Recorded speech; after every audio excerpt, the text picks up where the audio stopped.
So we are here with Melissa, a wonderful, beautiful poet and essayist.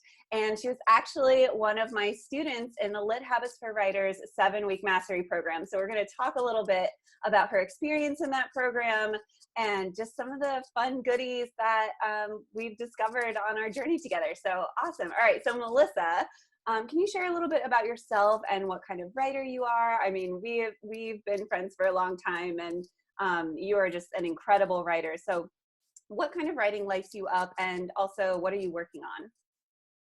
Sure. So I mostly write poetry and essays, and I also do a little freelance writing for a parenting magazine.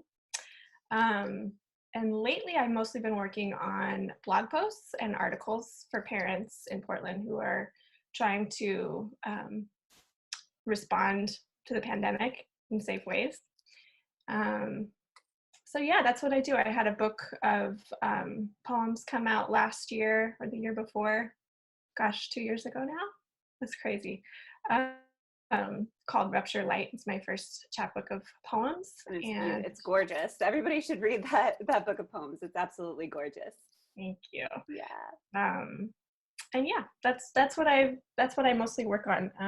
I have a couple of long form projects that I've been working on for a couple of years, and I find that I kind of go in cycles with those. Like both of these projects that I'm thinking about kind of come as like a first burst, and I'm rapidly writing things for a couple of weeks, and then I kind of have to take a step back, and then I'll come back to it again months later, step back and stuff. So for a little while that was kind of a scary process to trust, but you know, because there's a risk, there's always the risk that, like, well, maybe that was it and that's all that I have, or maybe I'm going to be led to a different project. But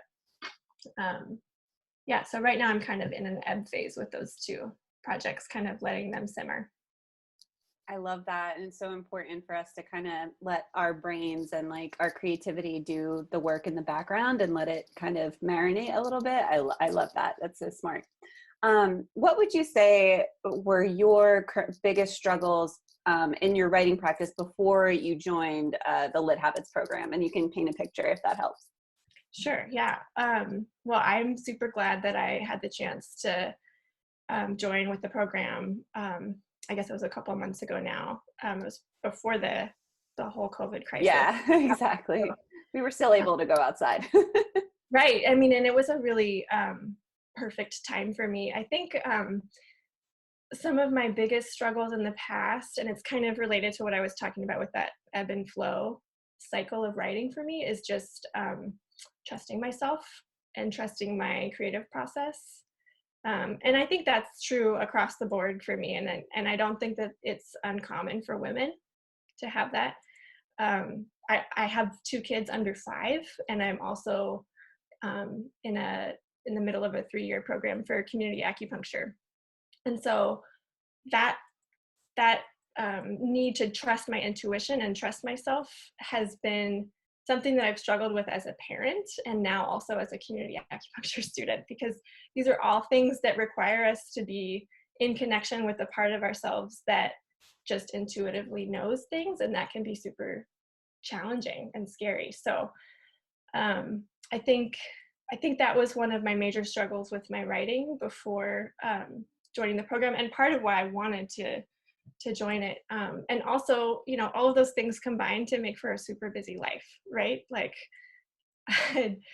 it takes a lot of energy and a lot of time to write, to parent, and to study. And so I was just struggling to find time to prioritize my writing. I think, you know, I do a lot of freelance work for pay. And so I had no problem saying I'm justified in getting childcare for these 2 hours so that I can complete this article, which I'm going to receive money for, which then I can use to pay for my school tuition, right?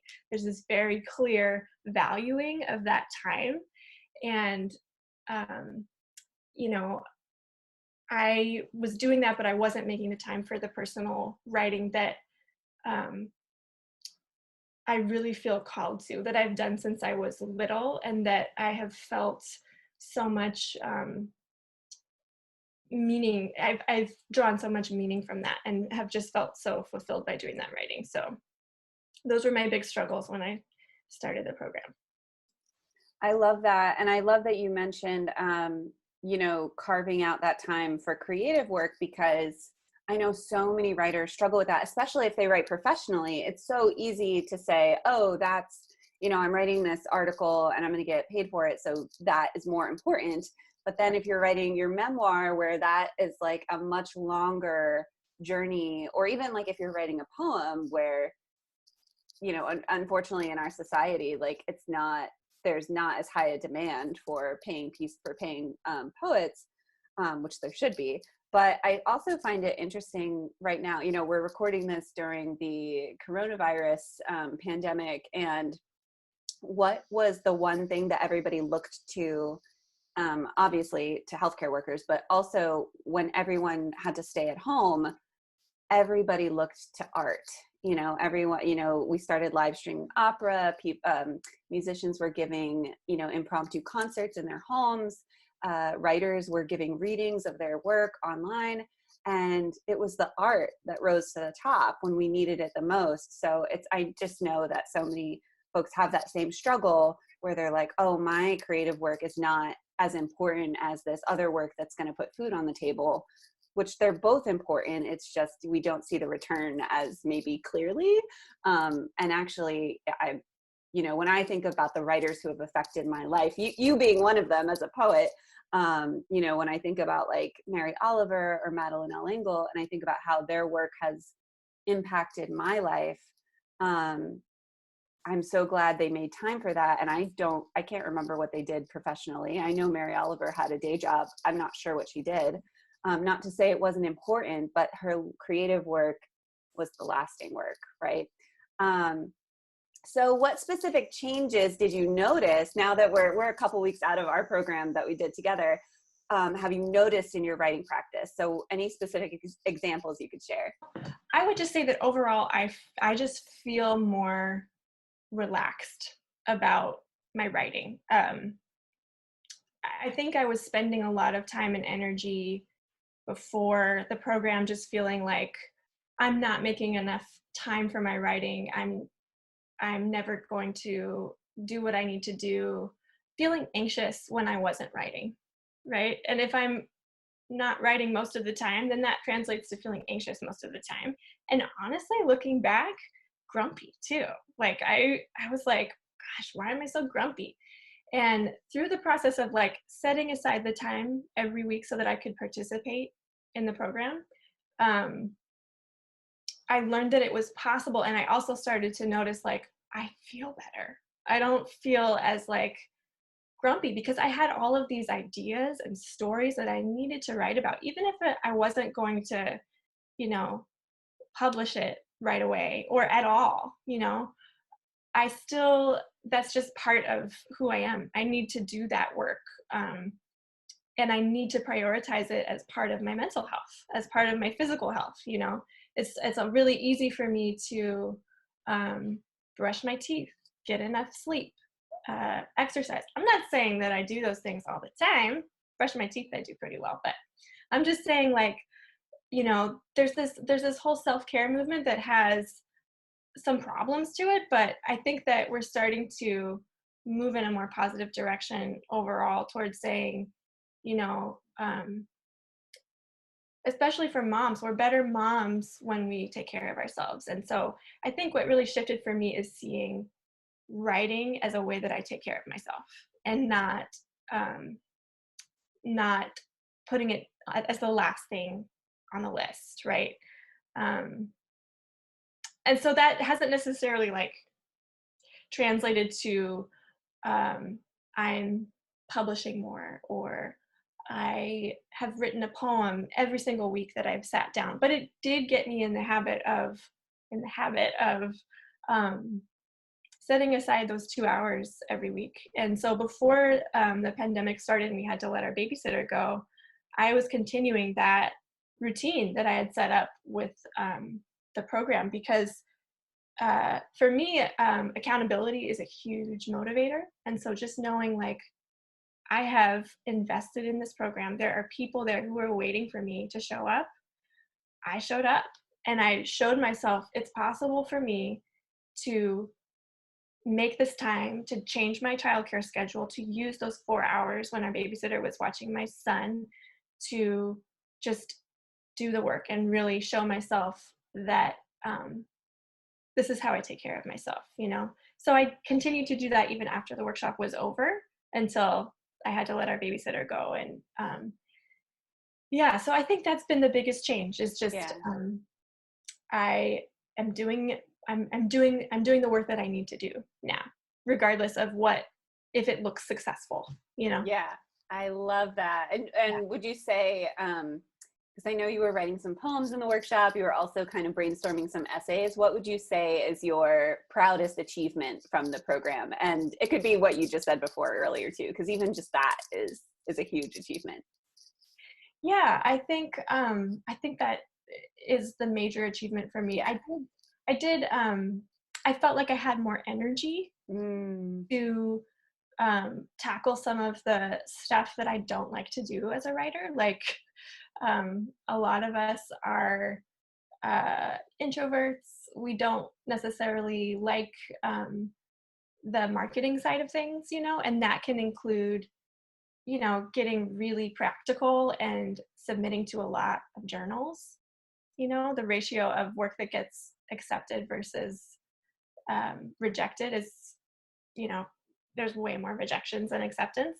So it just gave me more energy to do those other parts of um, my writing practice that are also important. Because if I don't submit anywhere, then I don't have a chance to connect with people, and that's what brings me the most fulfillment, is being able to connect to other people. And so I I've submitted a lot more in the past couple of months than I have in the last few years. I tried for some journals and markets that I wasn't familiar with before.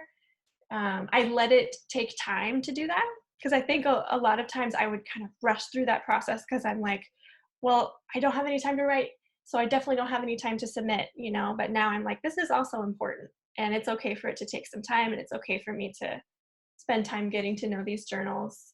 And I've also started writing on my blog again, which I wasn't doing for a long time because I was like, well, that's not real writing. So just getting in the habit of writing more, um, doing that. I've actually been in touch with some people that I haven't talked to in over 10 years. Like, yeah, this someone that I met when I was 24 and living in France and teaching English. She read a post. I had no idea that she was still reading my blog posts, that she even knew I had a blog, you know? And so it just blew me away.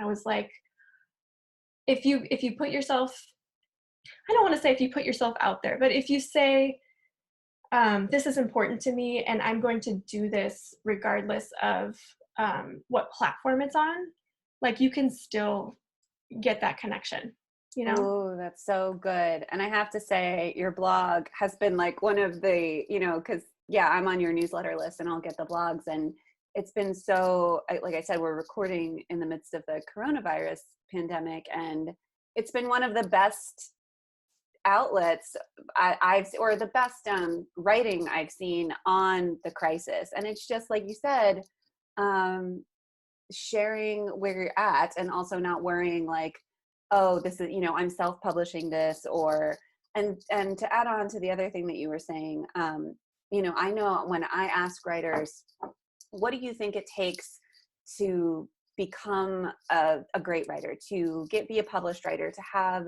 a, you know, a lot of people reading your books, and so many folks will reply back and say it's luck.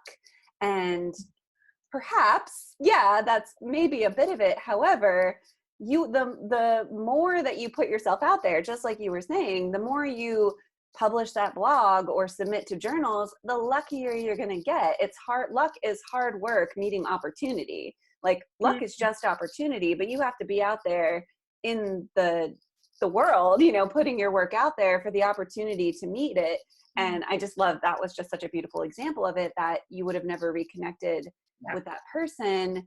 And yeah, I mean, it's the old Wayne Gretzky cliche of you miss 100% of the shots you don't take, right? Yeah. So I love Oh that. my gosh, you have such a way with weaving together all of these insights from different parts of life and pop culture and the literary canon. That was one of the things that I enjoyed most about this program was just the care that you put into the um, slides and the examples that you shared with us. I really like, this is an example. I love that I've never heard luck is hard work meeting opportunity.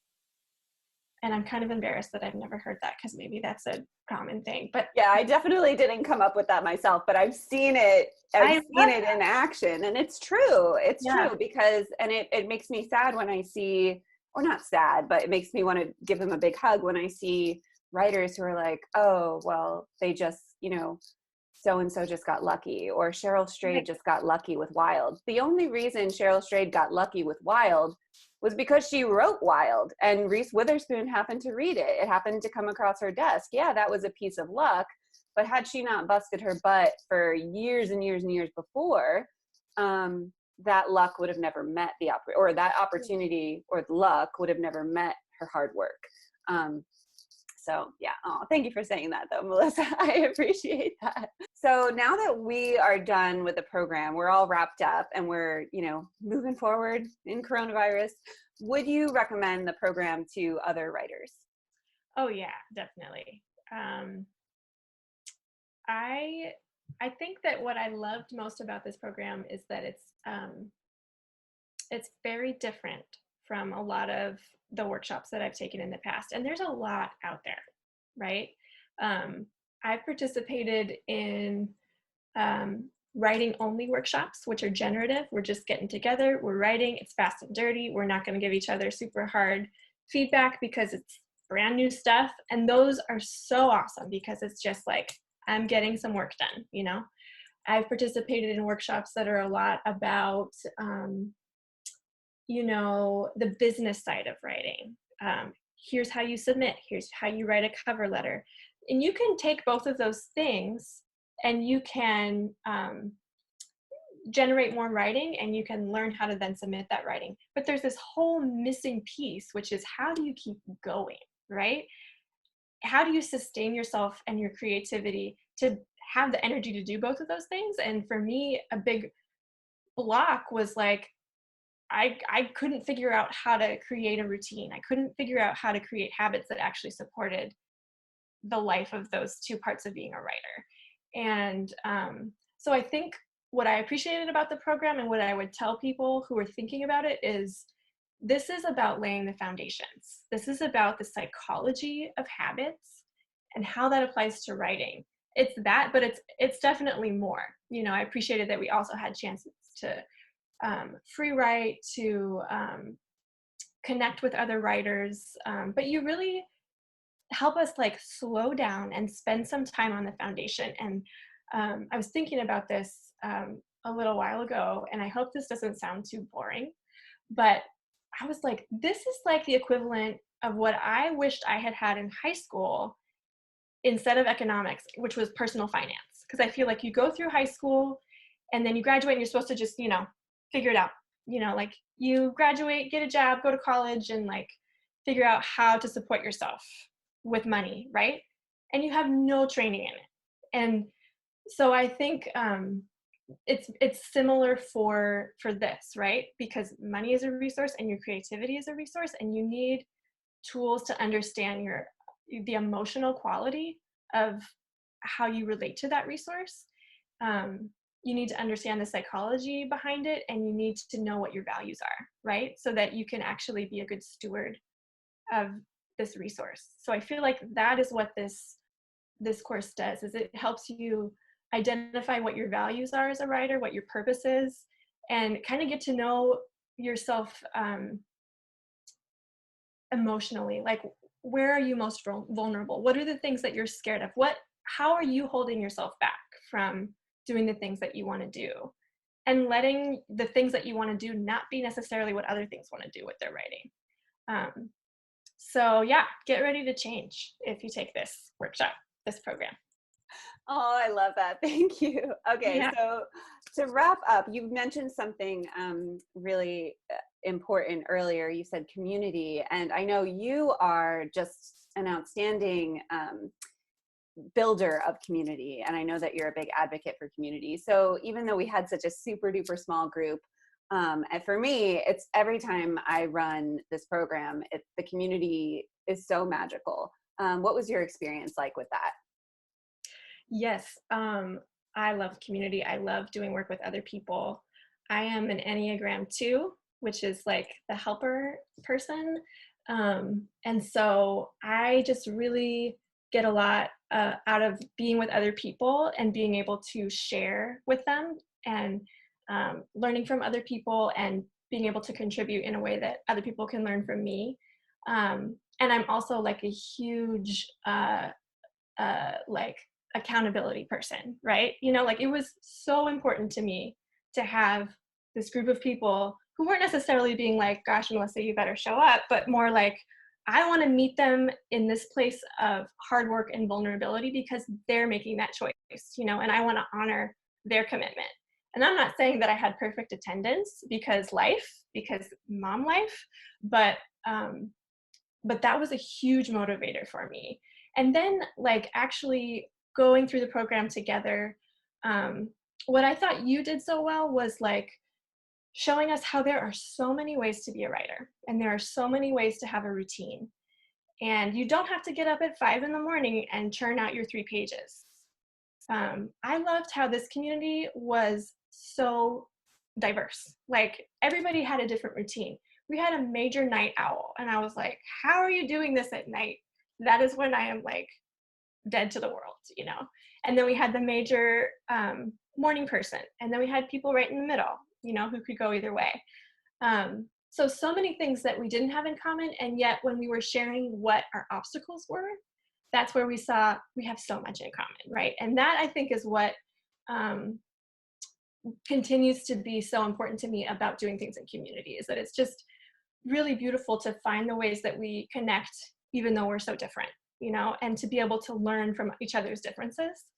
Um, yeah, so I was just really grateful for the way that you set that up. So we definitely had chances to talk about what was challenging for us and hear what other people had to say and not feel so alone in our challenges. And having ways to do that asynchronously, you know, which is like the new coronavirus word, you know, being able to participate in these Zoom chats if we couldn't go, you know, on the day because we were sick or whatever. Having the virtual coffee corner and being able to discuss and share our success and get feedback. Those were all just really powerful parts of the experience for me.